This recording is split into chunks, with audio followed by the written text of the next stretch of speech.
Okay, this is lesson 1 of the after AP exam material, and what I thought I'd like to do is actually go through this topic called the precise definition of a limit.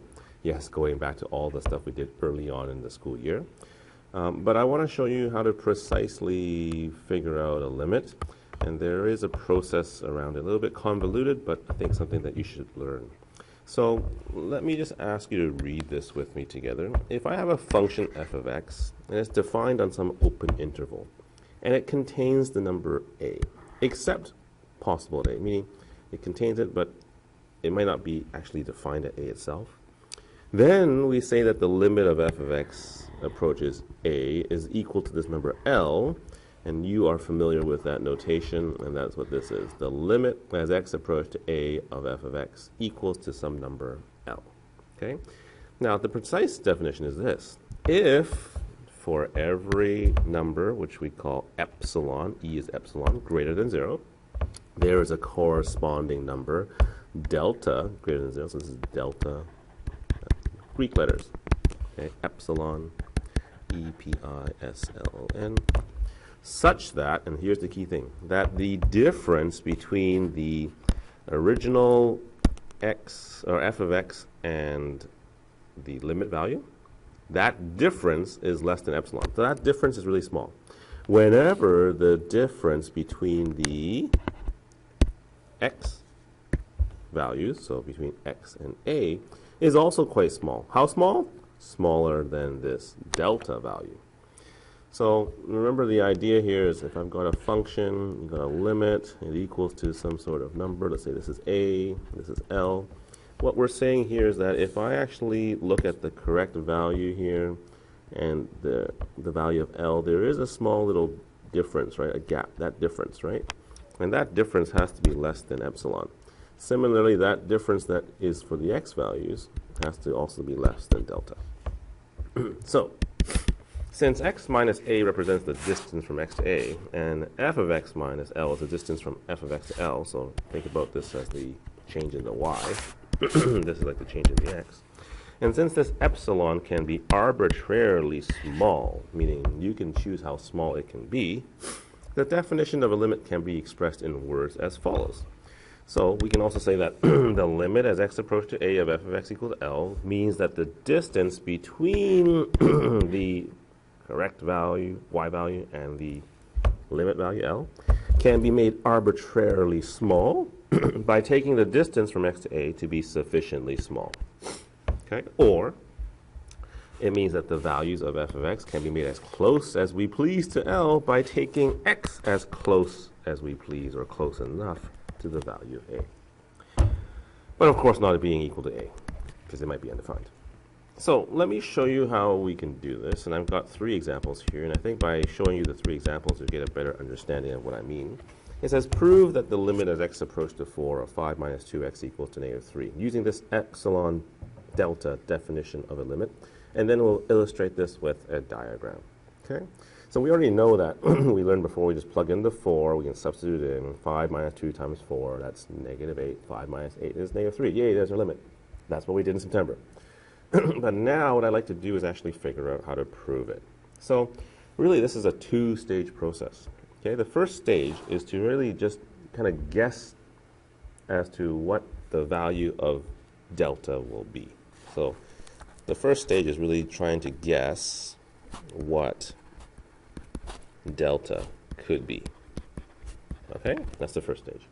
And then the next stage, I'll do that over here, will be to then prove it.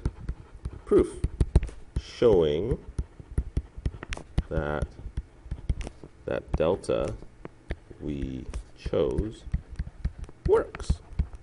So 2 parts, okay? Guessing for the value and then actually proving it. So how do we even guess? Well, here's how we should start. Remember, the idea is we need to find an epsilon given we have a delta. So I'm going to say something like this. Given that we know that epsilon has to be bigger than 0, we need delta, which is also greater than 0, such that what? Such that if we look at the absolute value of the difference in the x value, so in this case x minus 4, because our limit is approaching to 4. We know that has to be, of course, bigger than 0, and we also know that has to be less than this delta.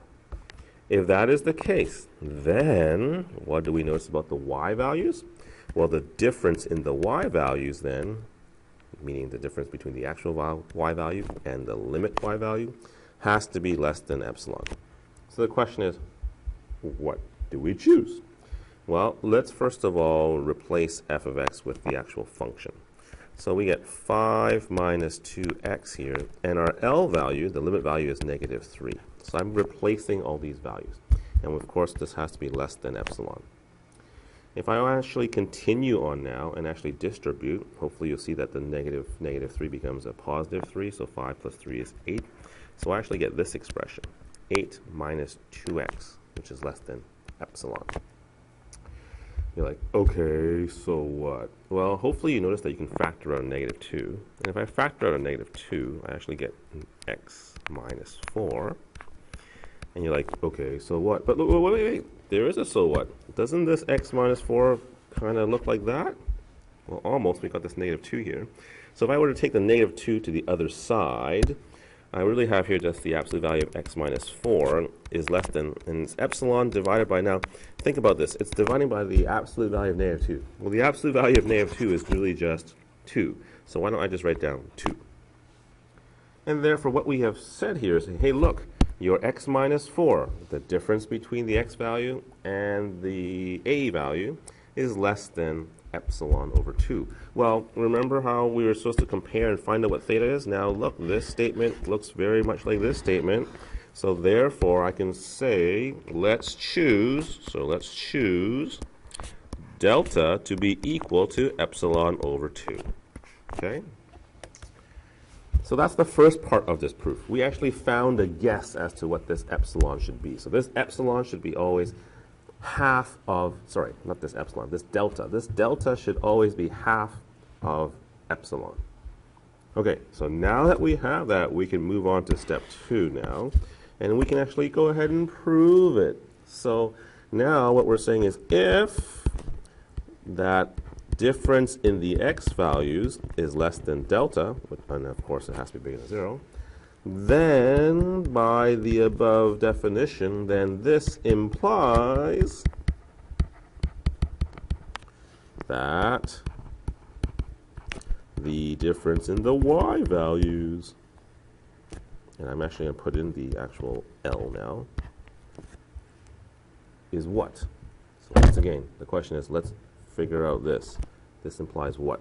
So f of x, once again, I'm going to replace with 5 minus 2x minus negative 3. This once again becomes just 8 minus 2x. This then becomes, once again, I can take out the negative 2.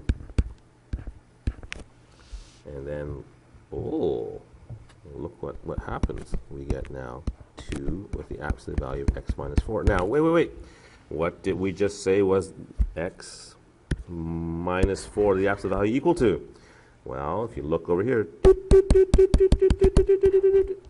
we found that this must be less than epsilon over 2.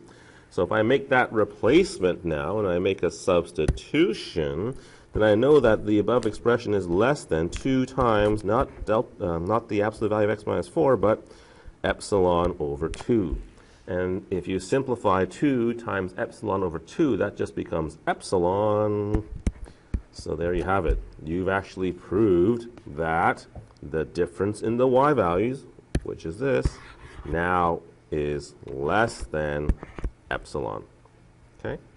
You did the proof by figuring out what epsilon over 2 was and plug it in. You found that this expression for the difference in the y values is actually equal to epsilon. Thus, you can then say, thus, by the definition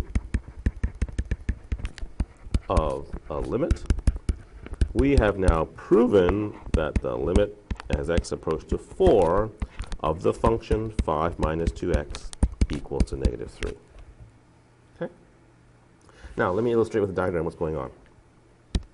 I have some space here. Perfect. Draw my x and y axis. Perhaps I should draw x above here. Right? 1, 2, 3, 4, 5. 1, 2, 3, 4, 5. 1, 2, 3, 4, 5. So this is 5 minus 2x. It's a line with the y-intercept of 5. Then 2 down, 2 down, 2 down, 2 down, like this. So here's our function. Okay. What I'm saying now is, look. We know that at 4, here's our 4, we have a corresponding y value of -3. But what I am saying is we have this epsilon, which is the difference in the y value, right? Like we're making it arbitrarily small. So I could have a little bit here. So this could be -3 plus epsilon. And then maybe I can subtract a little bit. This is -3 minus epsilon. And so if I do that, I'm looking at the range of y values here, right? And that corresponds to a certain range of x values up here as well.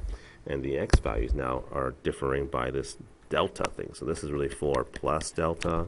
And over here to the left, it's 4 minus delta. What we're saying for a limit is if we make that delta and epsilon sufficiently small, by somehow we make it small enough, then we can converge onto that number 4 for the x, and that converges to the number -3 for the y value. Okay? So think about it as, and this is what I kind of said earlier in the year too, right? I talked about the limit as something approaching the value, getting closer and closer to 4. This definition or proof just really shows you that we have to get really close to 4 in order to find the corresponding y value. Okay? I know, crazy stuff, but I know you can handle it. So let's try another example too on the next page. Okay? Same idea now, right? Proving this other limit statement. So once again, a two-pronged process. We have to figure out a delta first and then go back and plug it in and prove it. So let's see what we can do to figure it out. Okay, so once again, we'll start off with the idea of you want to be given an epsilon bigger than 0. The goal is we need to find a delta that's also bigger than 0 such that, once again, if, here we go, this change in the x values, right, has to be less than delta, then the change in the y values, or the difference, I guess, between the y values, must be less than epsilon. And once again, our goal is to try to figure out what that would be. So let's see if we can do this time. Let's replace f of x with our function, x squared plus x minus 4 minus 8. Ooh, I smell a quadratic coming on. I don't smell it, actually. I see it. Our favorite F word. That's right.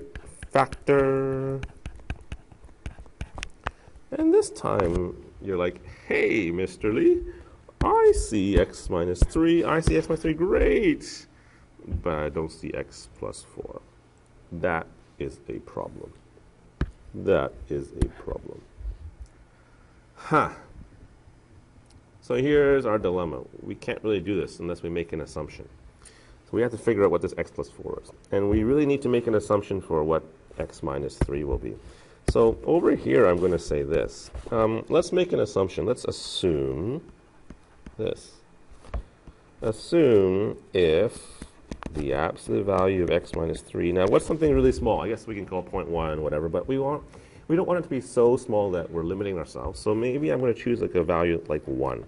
So let's assume if x minus 3 is less than 1, which really means I'm assuming that delta equals to 1. Okay? If I did something like that, remember how the absolute value just means that the x minus 3 factor is actually between -1 and 1? Now, if I want to create a factor for x plus 4, I want to change this x minus 3. Oops, I didn't want to cross it out. If I want to change this x minus 3 into x minus 4, what do I do?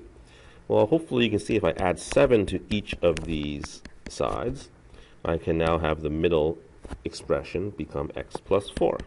And then 1 plus 7 is 8, and then negative 1 plus 7 is 6.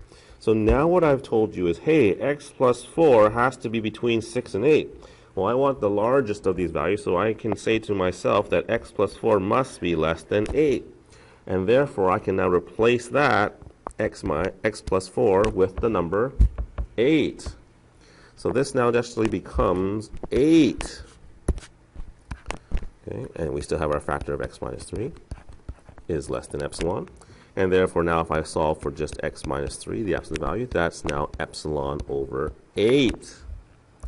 So you're like, okay, this is great, because now if I match this up with my original expression here, I know that the delta value should be epsilon over 8. But wait. I also assumed over here in green that delta was equal to 1. So which one am I supposed to choose? Am I supposed to choose 1 or epsilon over 8 for delta? Well, the idea is you don't know. But the idea is you want to choose, so I'll say choose delta to be the minimum. Because you want to limit this, right? Limit it the minimum of the value of 1 or epsilon over 8. So you actually have two choices now for your proof. So from there, let's go and do our proof. So now we'll say, going back to the original ideas, if the difference in the x values, once again, bigger than 0, less than delta, then this implies that, of course, the difference in the y values is what? So now we have to actually do the calculation. So x squared plus x minus 4 minus 8. Okay, we keep doing this, and this is like, it's kind of like, hey, we're doing it again. I get it.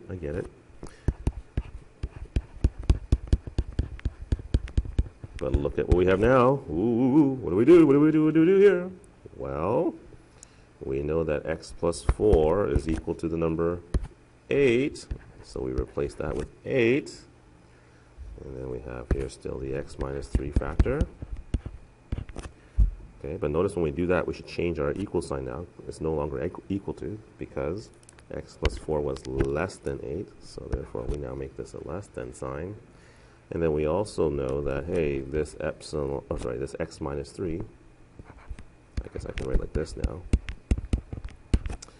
The absolute value x minus 3. Now, what's this? Well, this will be the minimum of 1 or epsilon over 8. Well, I'm just going to choose the one that makes sense in this case. I'm going to replace this with epsilon over 8. So once again, look. We have now 8 times epsilon over 8. That definitely gives me something that's less than epsilon. And that's what you want. You want to prove that, given the delta that you chose, the expression of the difference in the y values must be less than epsilon. And there we go. So then you can just finally say, then, by the definition of the limit,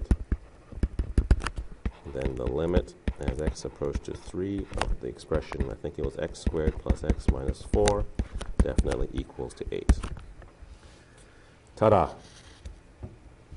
Okay, now, I'd like you to actually try the third one on your own if you can, and then come back when you get stuck and look at my solution that I will write. But I won't explain. Well, maybe I will explain. Depends on my feelings. Okay? Go ahead. Try this yourself. Press pause.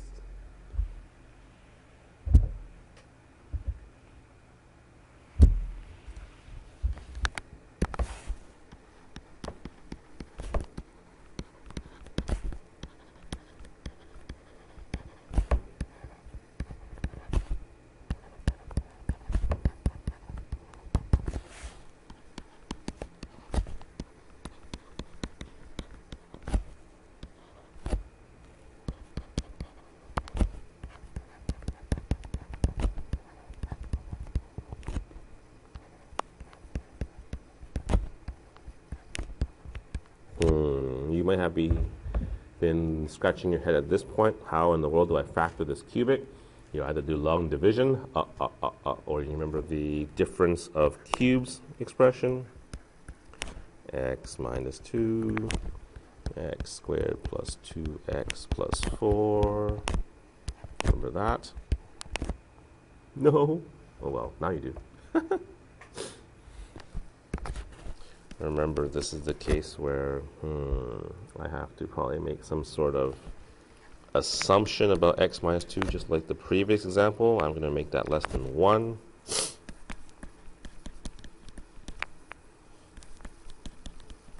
Which means x must be less than 3. How does this help me? Well, I can use this now to actually evaluate this bracket, x squared plus 2x plus 4. So if I did that, x minus 2, this is what, 3 squared, that's 9, plus 6 is 15, plus 4 is 19. This is actually equal to 19. And this is nice because I'm left with just the absolute value of x minus 2. And this is now epsilon over 19, which is great because x minus 2 is the factor that I'm looking for, and therefore delta must be epsilon over 19. But wait, I made the assumption over here that delta was also 1, so the idea now is you have to choose your delta to be the minimum value of 1 or epsilon over 19. And then now you can start your proof. I'll stop talking now, but I'll just keep writing. Hopefully you have something like this.